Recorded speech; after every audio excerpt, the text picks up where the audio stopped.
Okay, welcome everybody. Thank you for joining. My name is Jeff Green. I'm the president of Green Team Realty. And welcome to the January 2019. Can you believe it? It's 2019. Housing market update. All right, let's jump right in here. We've got some stats prepared for you, a good little presentation to bring you up to speed on market. So let's take a look nationally like we do each month and check out what we've got here. So these are raw numbers, number of homes that have sold over the course of the last 4 years from 14 through where we are currently. And you can see that, there's a general trend that it looks like the peak was behind us. And I don't think there's many people that will argue that at this point. And that, it looks like things are softening here a little bit, but I don't think it's going to be drastic. This is an important analytic here, which is inventory levels. We've been struggling for years now with inventory, us troops on the ground, realtors trying to sell homes. It's been hard to find homes for our buyers, but it looks like inventory levels are going to start coming back a little bit. Of course, lower demand should, yield more inventory, but hopefully what maybe some more inventory does is spur a little bit more demand and get some people back into the game that maybe got frustrated previously. So this is interesting. This is just a survey of experts, market analysts, so on and so forth. 100 people were surveyed. And of those 100 people, they all, 94% of them, I should say, thought that the housing price on a national basis is going to continue to appreciate.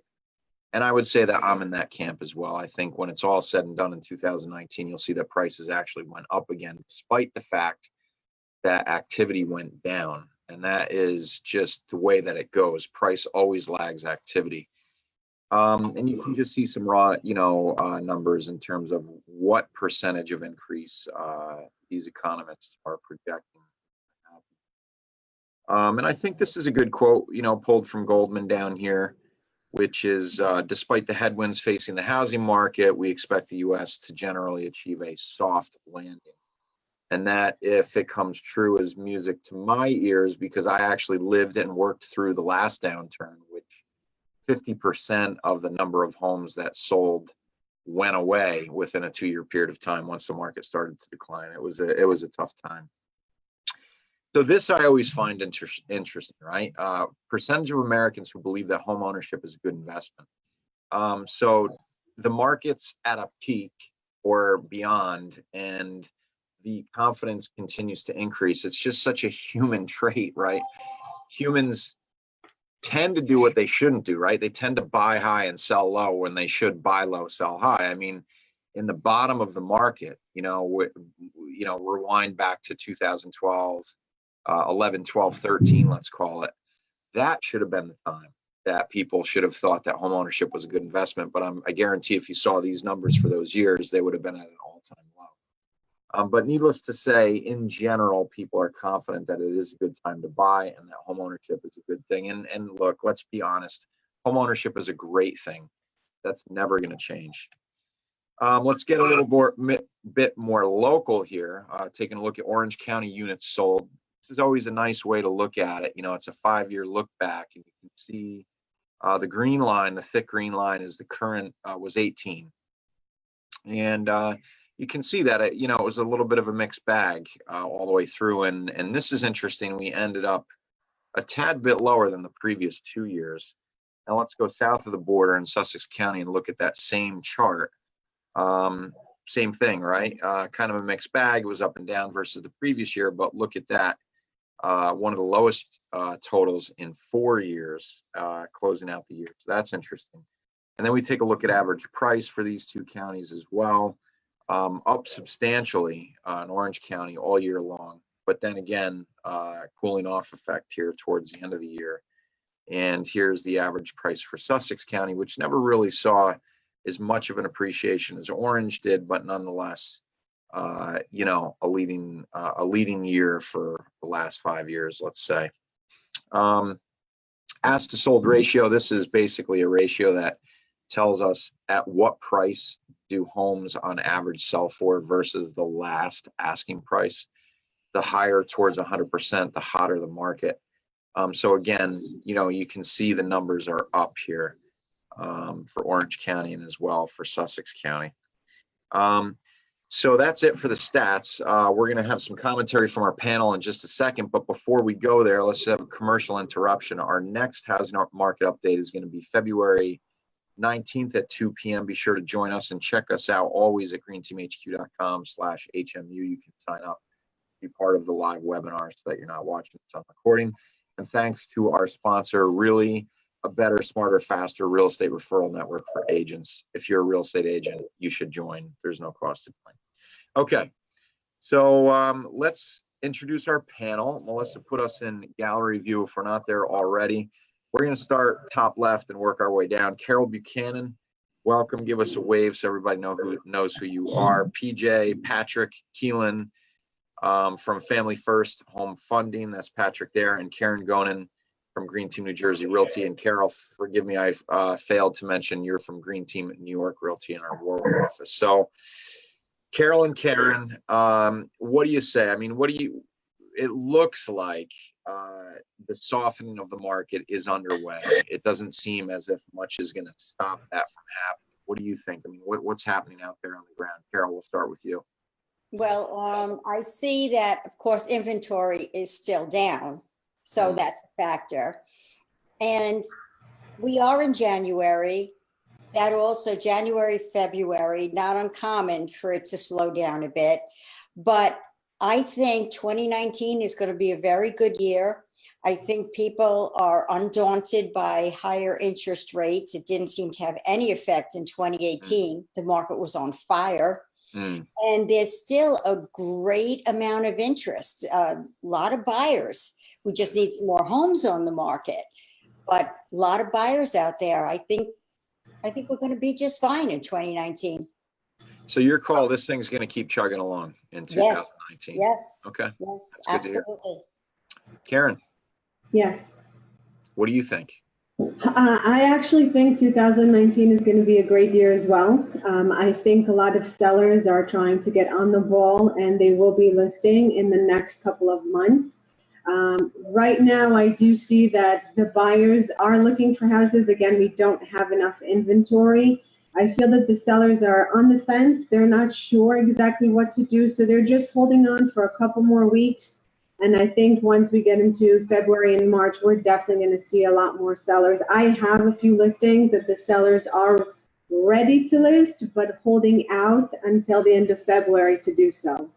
Yeah, which is, smart. I mean, it's the bread and butter of the season, from March through August, let's say. So can't blame them for that, really. It's not at all to put it on. So Karen, one thing that we've kind of touched on each month when you're one of our panelists, when we're fortunate enough to have you as one of our panelists, is foreclosure activity. Do you still see a decline in foreclosure activity, at least in Sussex County, as far as you can see? So what I actually see is that the banks are fixing up houses and putting them at market price, which is very frustrating, only because what the banks do, and of course they're entitled to do whatever it is that they'd like, but what they do is they bid the job out. So the contractors are bidding against each other. And the type of work that you get when you bid that way is not good work. So when I have buyers that are coming out to look at these houses, they're expecting from the photos to see newly updated houses that they're not. They're very low grade. Buyers are getting frustrated. I, in fact, tell my buyers now, listen, this is bank-owned property. It was fixed up by the bank. Keep that in mind. So that when they are these homes sitting on the market, they're not selling? They are sitting, yeah. Really? That's interesting. Only because the banks are competing with flippers that are doing flips, and the flippers do a better job than the bank contractors. Yeah, because it's so they'd rather pay full price for a house that was flipped, but flipped well, than an REO, which is a different type of transaction that was not done well. Yeah. So Carol, it's an interesting thing, right? That's happening. I mean, I've been full time in this industry now for 14 years, but I've been around it my whole life because my family's, been real estate brokerage for forever. And it wasn't always that the banks would fix up their properties and try to, sell them for more money, right? I mean, they would just unload them. Yeah. Yeah. Well, that used to be the case. It used to be when there was a foreclosure out there or a short sale, you could get a deal. Right. But now they've increased their prices that it doesn't make sense. It just doesn't make sense. And so these homes just sit. Mm. Yeah, it's interesting. Well, Yeah. I guess we'll have to see over the course of time what happens. I mean, obviously the banks are experimenting like anybody else would. So Yeah. see where it goes.